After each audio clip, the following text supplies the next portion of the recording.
नमस्कार. आज आपण इथे तुरीची डाळ आणि मुगाच्या डाळीचं मिक्स वरण बनवणार आहोत. अतिशय चविष्ट फोडणीचं हे वरण तयार होतं. बनवायला सोपं आणि खायला तितकंच अतिशय चविष्ट असं हे फोडणीचं वरण तयार होतं. तर हे फोडणीचं वरण कसं बनवायचं ते आज आपण ह्या रेसिपीमध्ये पाहणार आहोत. तर हे वरण बनवण्यासाठी आपण 1 वाटी तुरीची डाळ, अर्धी वाटी मुगाची डाळ 2 ते 3 पाण्याने धुवून झाल्यानंतर 10 ते 15 मिनिटांसाठी भिजवून घेतलेली. त्याच्यानंतर आपण कुकरमध्ये शिजवून घेतलेली आहे. डाळ शिजवताना आपण इथे पाव चमचा हळदीचा वापर केलेला आहे. त्याच्यानंतर 2 ते 3 कढीपत्त्याची पानं आणि 1 छोटा चमचा म्हणजे कांदे पोहे खातो त्या चमच्याने आपण तेलाचा वापर केलेला आहे. डाळ छान शिजल्यानंतर आपण ती मिक्स करून घेतलेली आहे. तर इथे आपण आता खलबत्त्यामध्ये 5 ते 6 लसूण पाकळ्या, 1 छोटा आल्याचा तुकडा, तर खलबत्त्यामध्ये अशा पद्धतीने आपण कुटून घेणार आहोत. 2 ते 3 आपण इथे हिरव्या मिरच्यांचा वापर केलेला आहे. इथे हिरवी मिरची आवडत नसेल तर नाही वापरली तरीसुद्धा चालेल. 3 ते 4 कढीपत्त्याची पानं. तर हा आपण आता जाडसर असा मसाला कुटून घेणार आहोत. तर हा मसाला तुम्ही मिक्सरच्या छोट्या भांड्यामध्ये सुद्धा बनवू शकता. तर पाण्याचा वापर न करता अशा पद्धतीने मिक्सर चालू बंद करून तुम्ही हा मसाला तयार करून घेऊ शकता. इथे आपण आता कुटून झालेला आहे. एका पातेल्यामध्ये फोडणीपुरतं तेल गरम करून घेणार आहोत. तेल छान गरम झाल्यानंतर पाव चमचा मोहरी छान तडतडल्यानंतर पाव चमचा जिरे. तर मोहरी आणि जिरे तडतडल्यानंतर आपण जो मसाला कुटून घेतलेला आहे तो आपण फोडणीमध्ये परतवून घेणार आहोत. गॅसची फ्लेम एकदम स्लो ठेवायची आहे म्हणजे फोडणी करपणार नाही. तर इथे आता स्लो गॅसवर आपण फोडणी छान परतवून घेणार आहोत. मस्त खमंग असं फोडणीचं वरण तयार होतं. नक्की एकदा अशा पद्धतीने हे फोडणीचं वरण बनवून बघा. तर इथे आता फोडणी छान आपली परतवून झालेली आहे. फोडणी परतवून झाल्यानंतर इथे आपण आता 3 ते 4 कढीपत्त्याची पानं हाताने अशा पद्धतीने आपण तोडून टाकणार आहोत म्हणजे छान असा स्वाद येतो. तर इथे आपण आता फोडणी छान परतवून घेणार आहोत. फोडणीचं छान खमंगपणा दरवळत आहे आणि इथे आपण आता 1 टोमॅटोचा वापर करणार आहोत. टोमॅटो मी बारीक असं उभा चिरून घेतलेला आहे.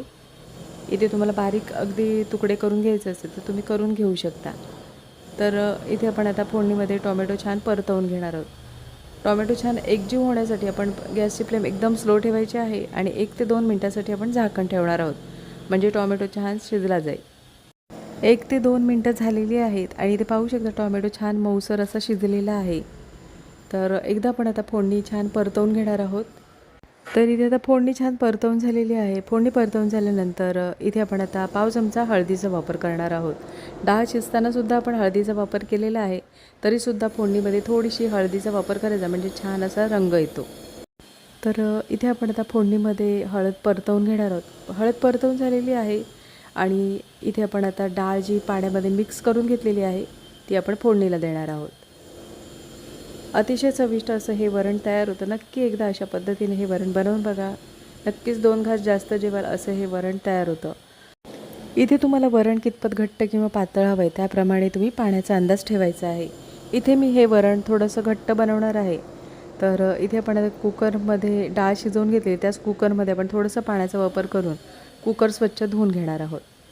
तर इथे आपण आता चवीनुसार मिठाचा वापर करणार आहोत. चवीनुसार मीठ आणि 1 चमचा आपण इथे कसुरी मेथीचा वापर करणार आहोत. कसुरी मेथी नसेल तर तुम्ही कोथिंबिरीचा सुद्धा वापर करू शकता. पण जर कसुरी मेथी असेल तर नक्की वापर करा. या वरणाला छान अशी चव येते. कसुरी मेथी आपण थोडीशी गरम करून हातावर अशा पद्धतीने आपण चुरून घेतलेली आहे. त्याच्यामुळे वरणाला छान अशी चव येते. तर वरण आपण एकदा आता ढवळून घेणार आहोत. तर इथे आता वरण ढवळून झालेलं आहे आणि वरून आवडत असल्यास तुम्ही कोथिंबिरीचा सुद्धा वापर करू शकता. इथे आपण बारीक चिरलेल्या कोथिंबिरीचा वापर करणार आहोत. तर इथे आता कोथिंबिरीचा वापर केल्यानंतर 2 ते 3 मिनटासाठी आपण वरण छान उकळून घेणार आहोत म्हणजे सर्व मसाल्यांचा आणि जो आपण फोडणी तयार करून घेतलेली त्याचा छान असा स्वाद वरणामध्ये उतरतो. गॅसची फ्लेम स्लो ठेवायची आहे आणि स्लो गॅसवर आपण 2 ते 3 मिनटासाठी वरण छान उकळून घेणार आहोत. तर इथे आता वरणाला छान उकळ आलेली आहे. 2 ते 3 मिनटं झालेली आहेत. वरणाला छान उकळ आल्यानंतर आपण आता इथे गॅस बंद करायचा आहे. अतिशय चविष्ट खमंग असं हे फोडणीचं वरण तयार होतं. नक्की एकदा अशा पद्धतीने हे वरण बनवून बघा आणि कमेंटमध्ये मला नक्कीच सांगा. आजची रेसिपी आवडली असेल आणि चॅनलवर नवीन असला तर चॅनलला सबस्क्राईब करा आणि व्हिडिओ आवडला असेल तर लाईक शेअर करा. पुन्हा भेटू अशाच नवीन रेसिपीमध्ये.